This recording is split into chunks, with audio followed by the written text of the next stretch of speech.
Hey folks, Kilt-Man here, Kilt-Man at your services. How are you all? I hope you're all doing very, very well on this Burns night. Why, Robbie Burns.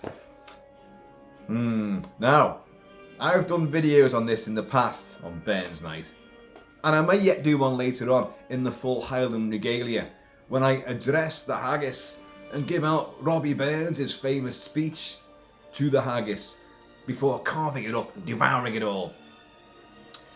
Well, we'll see. But there's been a saga attached to this haggis. Dave the Butcher, down the road, gets the best haggis going. So, he said, don't worry, your haggis is sorted. We'll have that in stock for you. Don't you worry about that. Anyway, so yesterday I went down there to go and pick up my haggis. Hasn't arrived yet. A couple of hours' time. Okay, alright, so I'll come back then. I was slightly concerned because, I like things to be... You go to collect something, you want it there. You don't have to go back again. So, went back again, didn't I? And of course, go in the pub first of all. Because by the time I went back for the second visit, the pubs had opened. And, Big Dave, you weren't too happy. Oh, Kilt-Man, I'm so sorry. I'm like, what? What? Say no more! You haven't got it, have you? He said, well, you won't believe what's happened. It's a new supplier, and this driver, apparently at the stop before coming here, which you think would be down the road, but it's not. It's actually quite some distance away, had leapt out the cab and broke his ankle. And I was like, so, where's my haggis?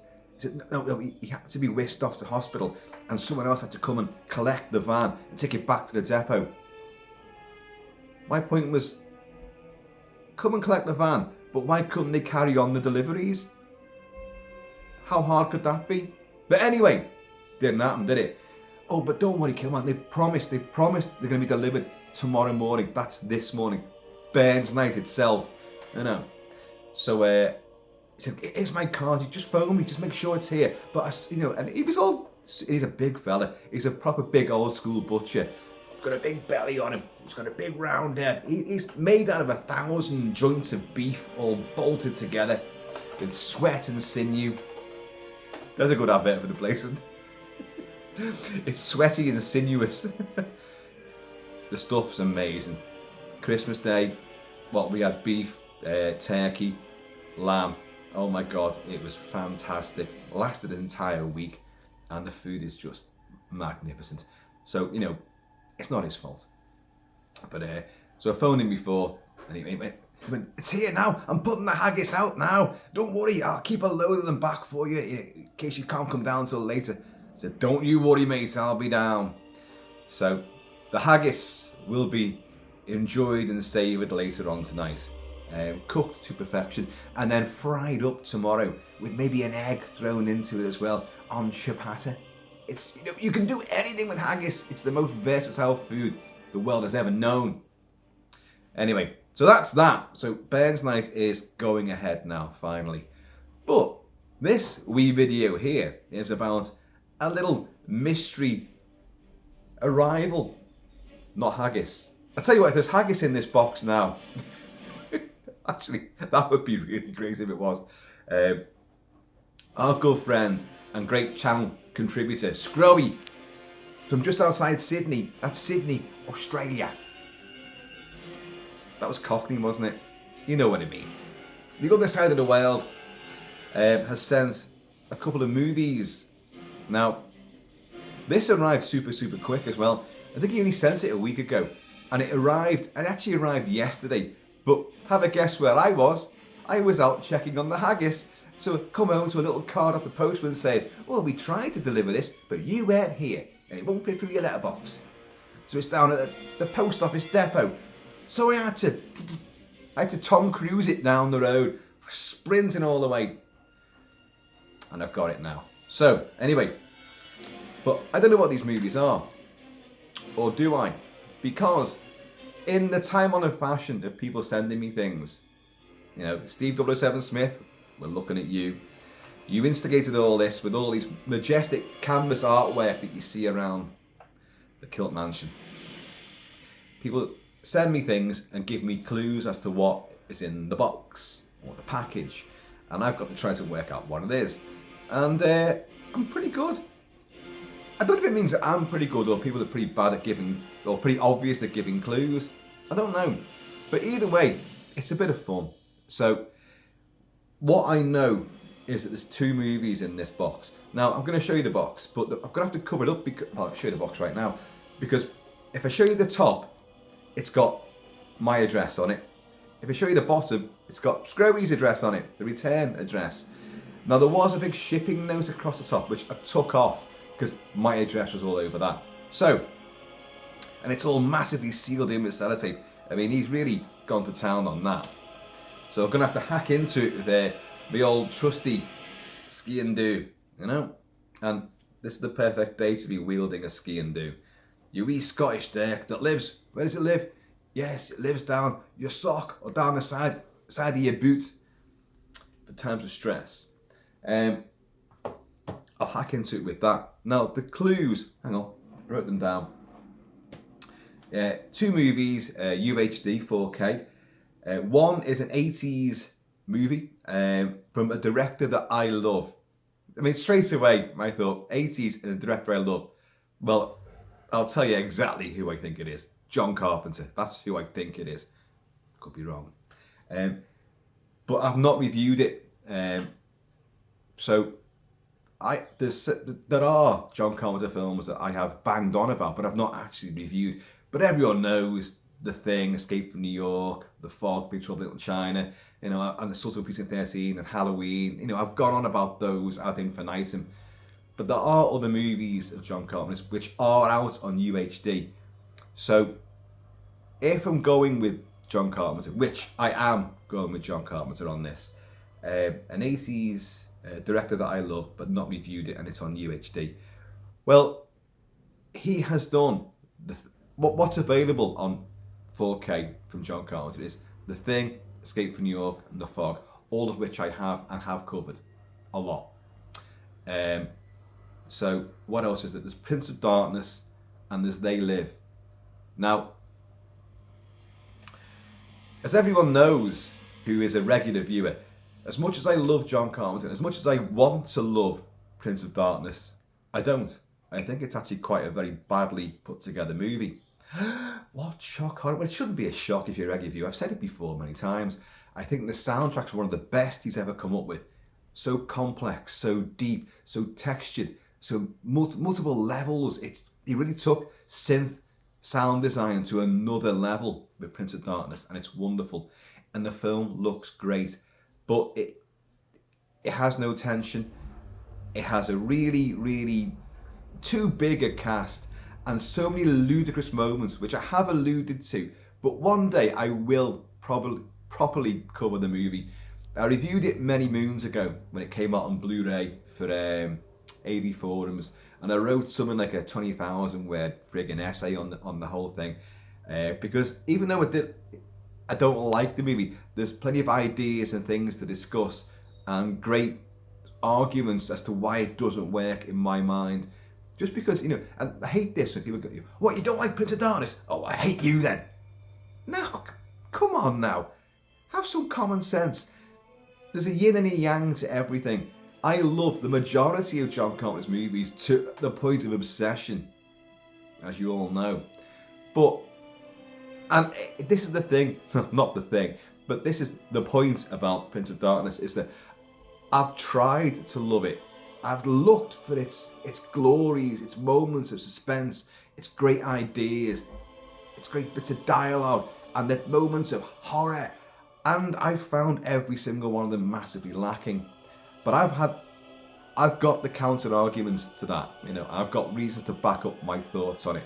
So anyway, for that reason alone, that I've made it public that I'm not a fan of Prince of Darkness, I do not think it's Prince of Darkness in there. But I do think it could be They Live. They Live is out on UHD, and Rowdy Roddy Piper, Keith David, you know, it's a wonderful, wonderful movie. Actually, I don't want to talk too much about it because I could be wrong. This is what I love about doing these things. And I've done it before when I've gone off on a big, massive introduction to what I think is in the box. And then you open it, and it's something completely different. You go, oh, we've just spent half an hour talking about something else. But at least you get some other bits of entertainment thrown into the mix, into the pot. But I think it's They Live. I do. Because it's a film I've not reviewed on the channel, and I have talked about it a lot. I'm sure I've played its soundtrack a lot on the channel as well, which is wonderful. And if I remember rightly, I think that Sgrowie only recently saw They Live, because I remember discussing it with him, so that could have put it in his mind. So, you know, this is how my detective brain sort of works.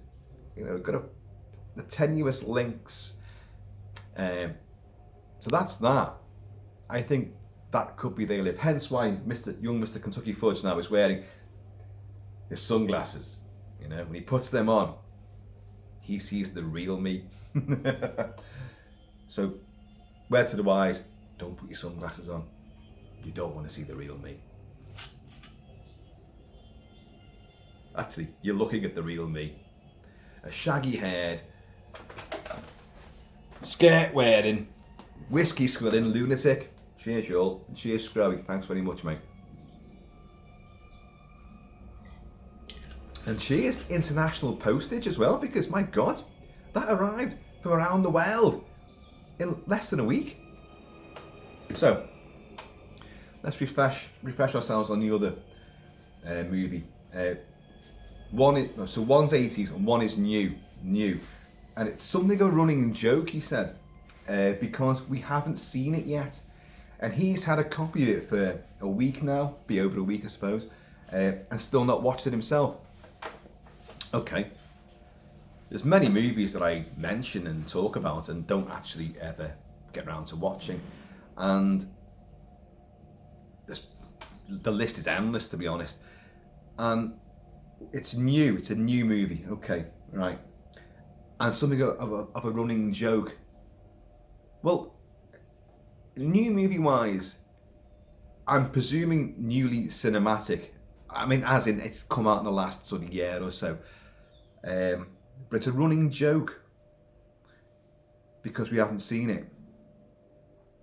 Is it a running joke because we haven't seen it because everybody else in the world has seen it, and we're the only ones that haven't bothered to watch it?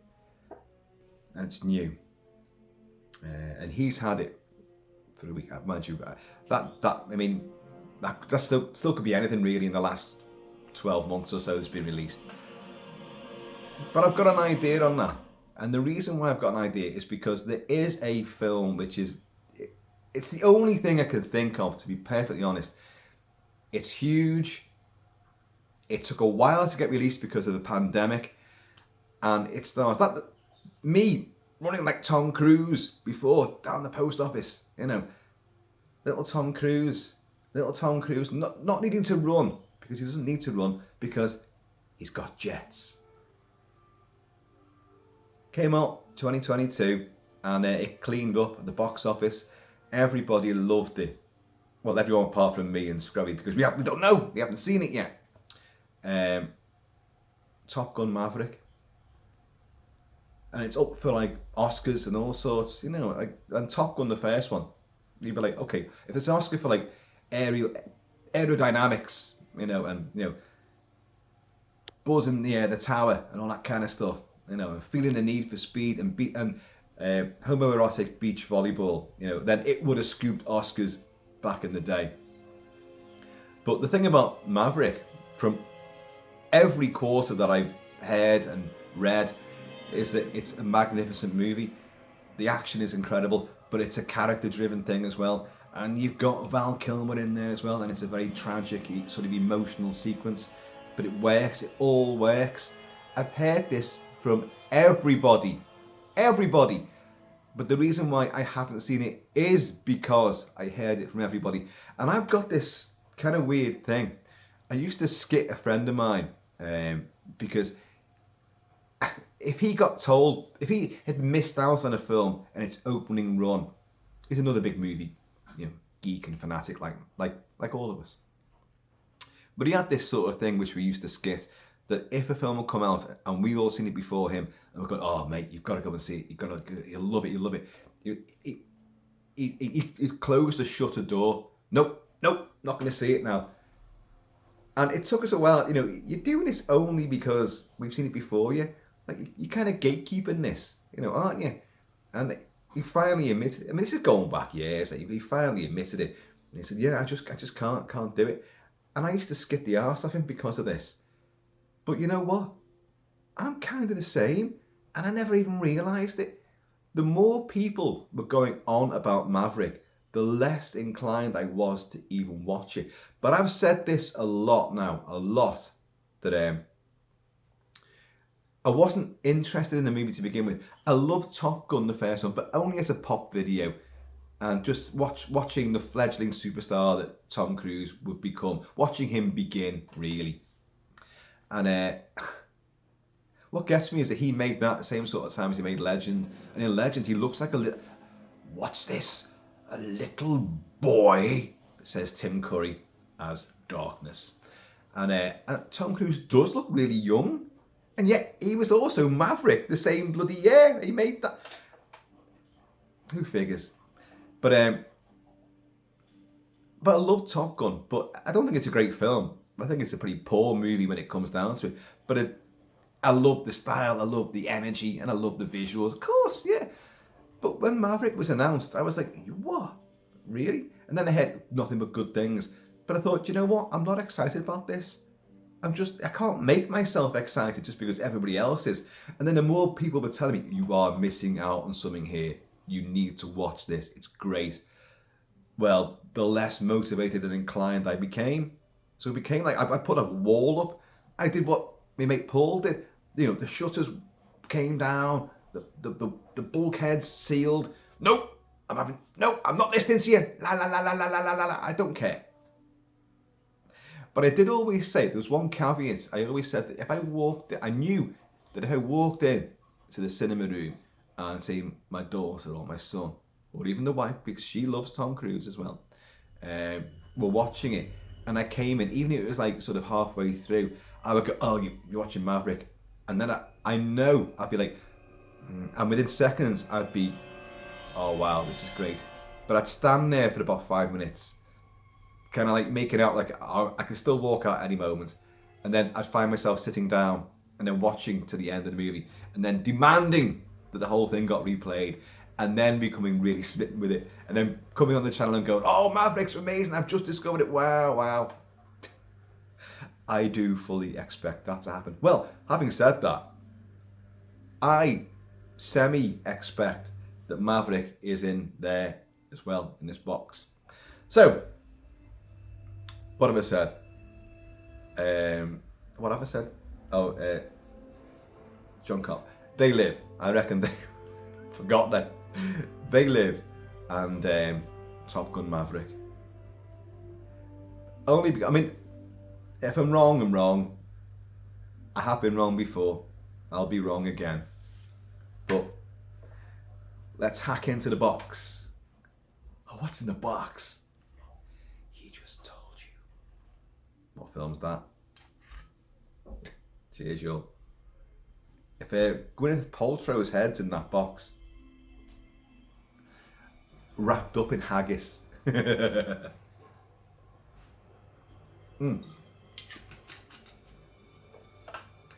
on a minute, there's something weird happened on the monitor. Let's get rid of that. So I'm playing Hellboy, Marco Beltrami's score for Hellboy.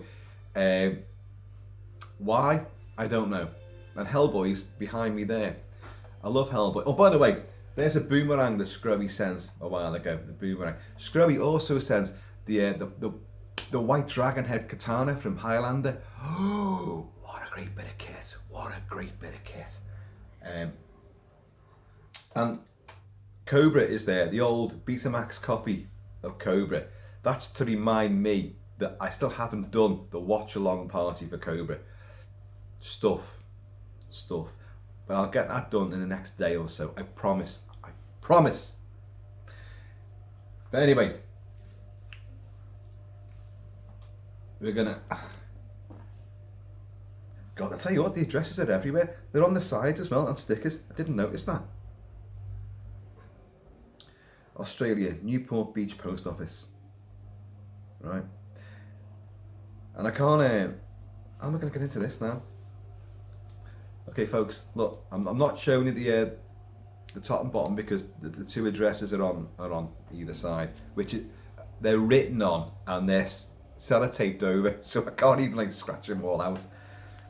But let's get in. Right, I'm gonna make my first incision. Oh, by the way, if anyone can hear the washing machine going again, yes, yeah, timing is everything, and you know I've got none of it. Bloody hell, Sgrowie, mate. I'm stuck. Oh, God.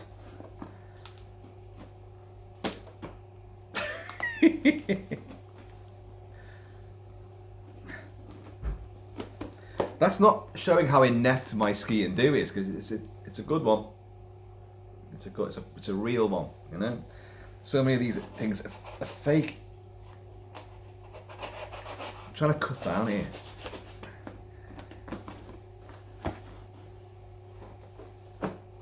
Oh, that worked.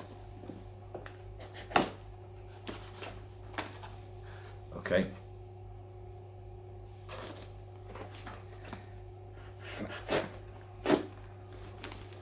Well, that was a lot easier than I thought. Okay, right, well, we've got some sealed in via bubble wrap, so can't quite tell what the score is here. Okay, oh, hang on.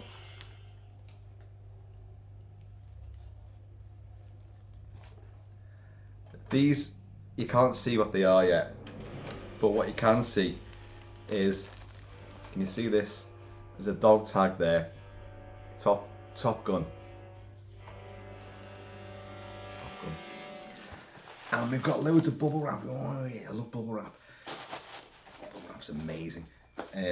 Well, I think that's gotta be right, hasn't it? Unless that's fallen in by accident. Top Gun dog tag. Yeah, I'm gonna do something I still can't believe. I'm gonna give you two hot shots. You know, your chance at the big one. You two guys are going to Top Gun, you know. Okay, actually, because I still can't see what these are, but I think we've got one, haven't we? Cheers.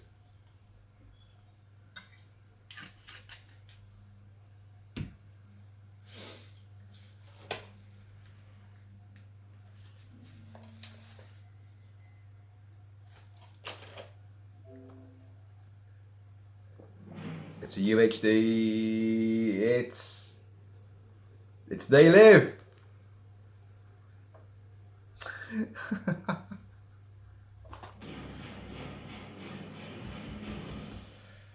We did it. We did it, son. We did it. Ahoy! That's the noise you should make. Oh, mate, cheers. Because I don't have it. I do not have They Live on UHD. Rowdy Roddy as John. Nada.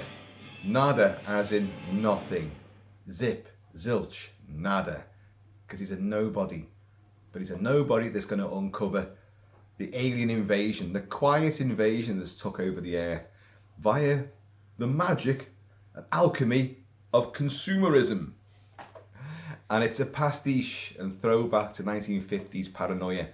And in so doing, when you put the sunglasses on and you see the world as it really is, and you see obey, you know, all these commands, all the billboards are commanding you to act a certain way and be passive, just sheep for the aliens. But the aliens have just their exposed flesh and ligaments and skull faces, you know, but without the glasses on, they look like normal humans. Pod people, imposters, but they are really aliens, and they're in top positions. They rule our world, and but when you put the glasses on, the Technicolor world, you know, the wonderful widescreen anamorphic frame of John Carpenter just becomes black and white, Again, as a pastiche of the old 1950s movies, it is a wonderful film. It's a comedy as well. It's a satiric.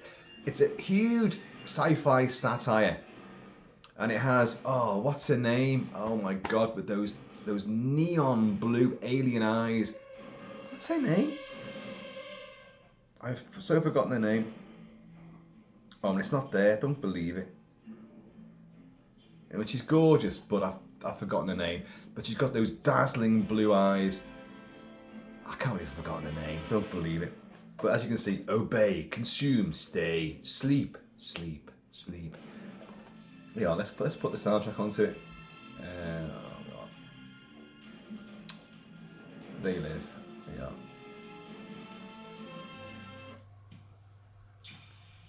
And it's a slow sort of.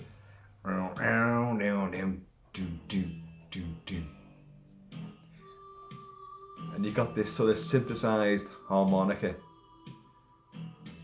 It's cowboyish, and yet it's got this sci-fi bent to it, and John Carpenter's incredible sense of rhythm and beat.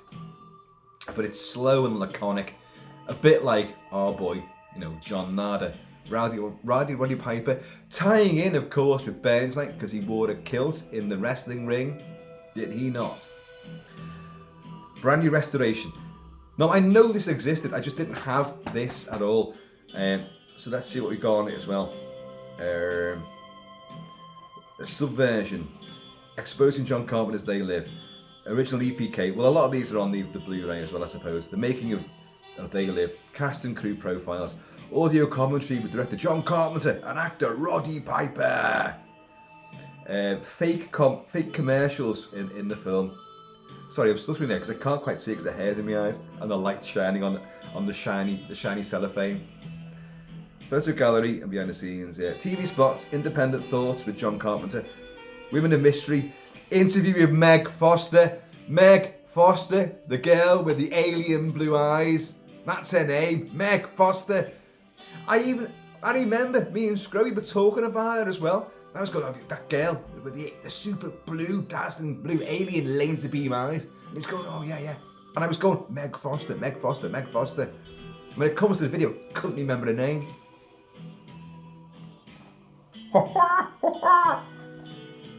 Man vs. Aliens, interview with Keith David. The great Keith David. A Shakespearean actor.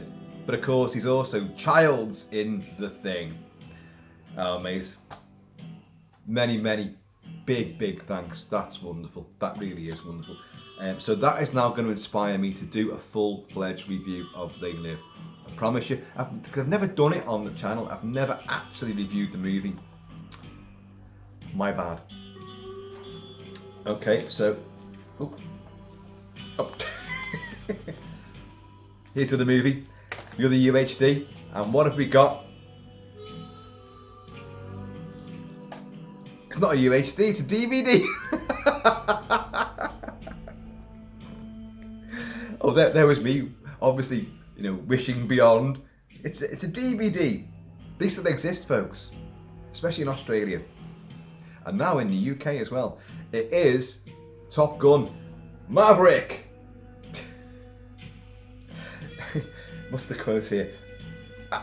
Absolutely terrific in every conceivable way. That's just perfection, isn't it? One of the greatest movies ever made, and me and Sgrowie haven't bothered our asses to watch this. There he is. He's riding his bloody, his Yamaha, Kawasaki. I don't know what it is. He's got, feels the need for speed. Oh, all the new crew, the new flight deck, There he is. Doesn't fucking age, does he, that bastard? Does he? He's older than me. He's also shorter than me. He's also got a lot more money than me. Damn you! Let's see if you can fly for real. Fuck off. No, I jest. I'm a big fan of Tom Cruise. I love Mission Impossible movies. I love Legend. I love Top Gun, the original. What else are we talking? Rain Man. He is excellent in Rain Man. That's the thing about Tom Cruise. Everyone goes on about like how magnificent Dustin Hoffman is, you know, as the autistic brother, but he remains a constant. His personification of that character is excellent, and it doesn't change, doesn't waver. There's only a glimmer where he will have a little smirk at a joke that's made, showing the bonding and the affection that's suddenly grown up between him and his estranged brother, played by, of course, Tom Cruise. The Babbitt boys, you know, Babbitt brothers. They're taking Vegas by storm. But it's Tom Cruise who actually owns that movie, because his character, arrogant, brash, doesn't really care. You know, he's the son that just wants everything, but has a chip on his shoulder and rebels against the family, does his own thing, but then discovers he has a brother, and then their backstory. And it's genuinely heartbreaking and heartwarming. And Tom Cruise does incredibly well at breaking down the barriers that he's created of this character, chipping away and eroding those and exposing the real brother that still loves his brother. It's a wonderful film, you know. And so is Cocktail, for different reasons. And Born the 4th of July. Listen, Tom Cruise can act, and in a way, you know, I'm being such a dickhead because Top Gun, the first one, is pop jizz. That's what I'm gonna call it. It's pop fucking jizz. It's a big recruitment campaign for the US Navy and US Air Force, or just US Armed Forces, and it works. Of course, it works. It's glitzy. It's glamorous. You know, you can be heroic and you can be maverick and get away with it. But you know, at the end of the day, you know, son, your ego's writing checks your body can't cash. It's exactly right. If you start taking those kind of risks, you're gonna die. But it's also about, you know, ambition and drive and adrenaline, and it works. And he's done that in so many of the movies. He's tried to interview with a vampire. Oh my God! Anne Rice in Variety took a full page ad slamming Tom Cruise. What the hell? What did he think? He can't play the vampire Lestat. He is not my vampire Lestat. Then the film came out. Neil Jordan's extraordinarily fantastic Interview the Vampire, with Brad Pitt as well, and Antonio Banderas. Oh my God. And Stephen Ray. What a fantastic movie. Great score by Elliot Goldenthal. Absolutely incredible, extraordinary movie. So after she saw it, Anne Rice took a full page ad out in Variety and said, shit, you know what? I was wrong. Bloody hell, Tom Cruise is the vampire Lestat. He's great. He's great. And she really sang his praises. And he is brilliant in that. Love it to bits. That still needs to be fully kilted as well. Haven't done that as yet. Jack Reacher. Again, the same thing happened with Jack Reacher.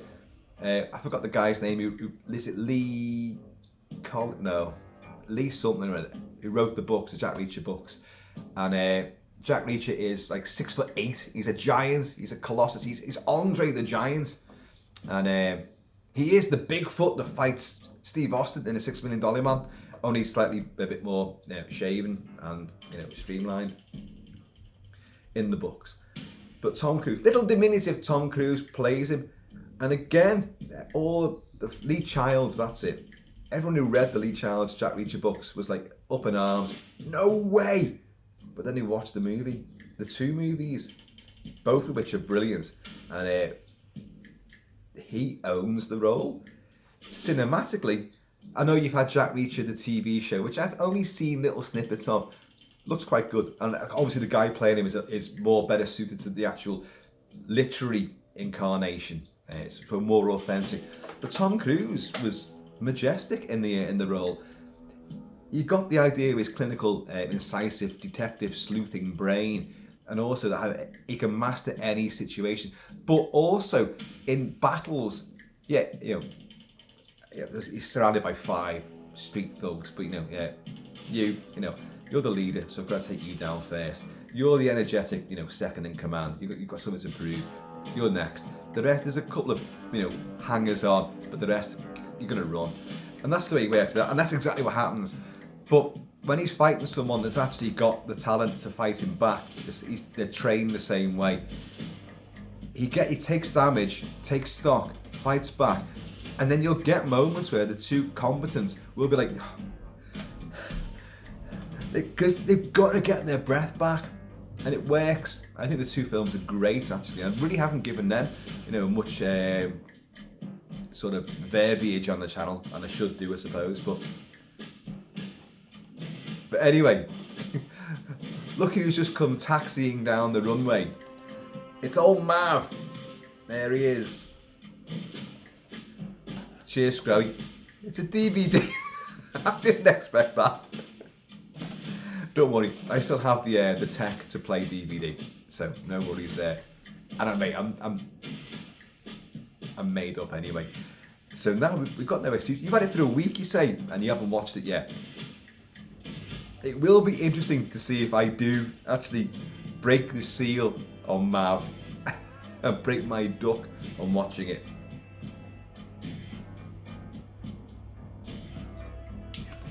But I will tell you something.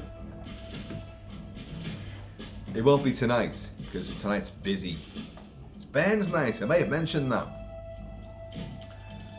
But I'm definitely watching They Live in 4K. I say I've got The Fog in 4K, I've got Escape from New York, and I've got The Thing in 4K. I don't have Prince of Darkness in 4K. I don't have Halloween in 4K either, and that is out as well. Sure it is. But oh my god, no, it's great. Listen to this. It's still laconic, and it's John Carpenter and Alan Howarth again who've done this.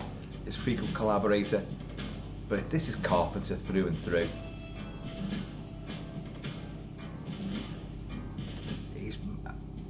He's a maestro at the synth beat, the electro pulse, and atmospherics.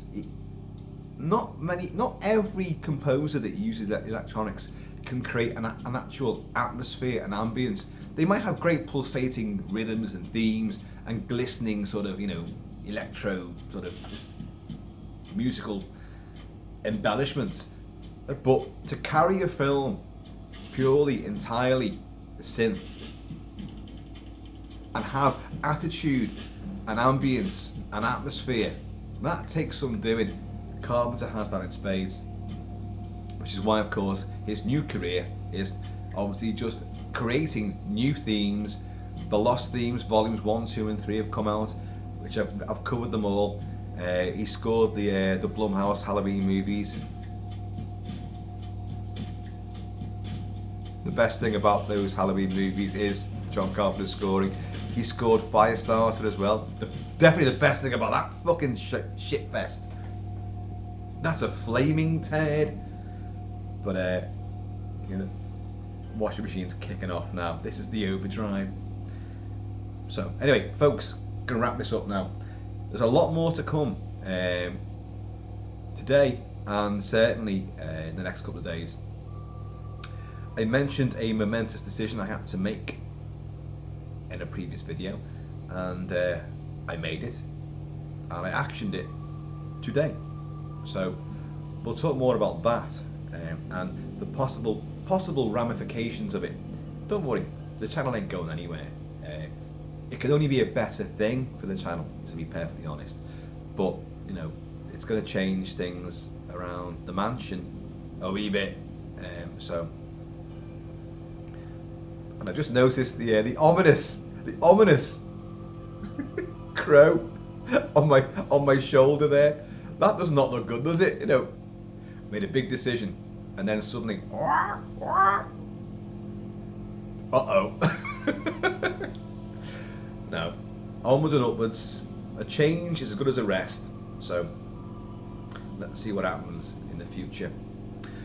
So Sgrowie, mate, fantastic.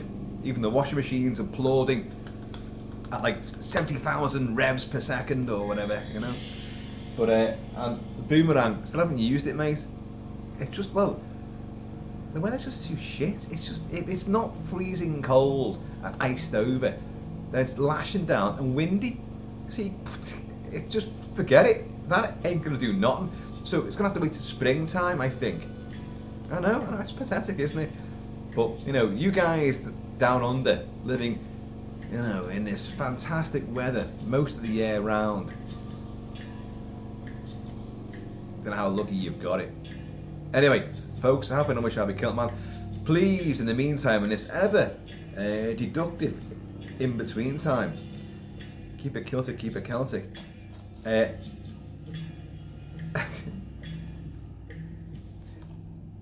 I don't want people thinking that like Sgrowie's told me what these are, so it looks good on. He hasn't.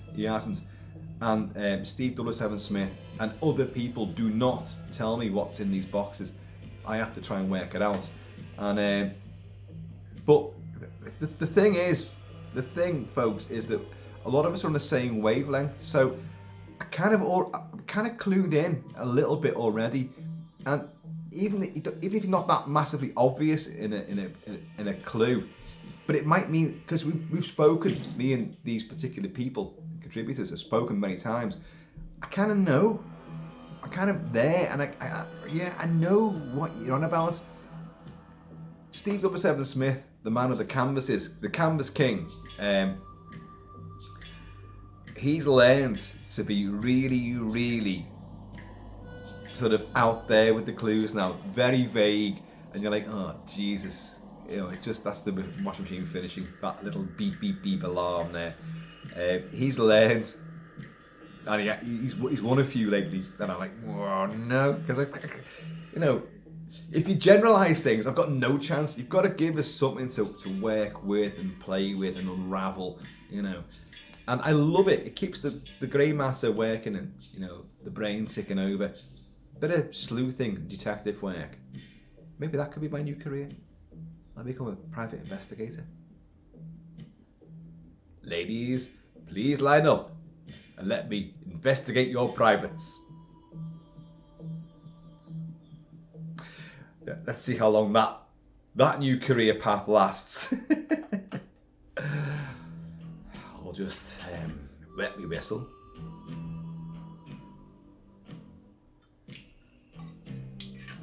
Isn't that great? It's such a laconic, you know, theme. Folks, anyway, be back in a bit. So I am going to see you all.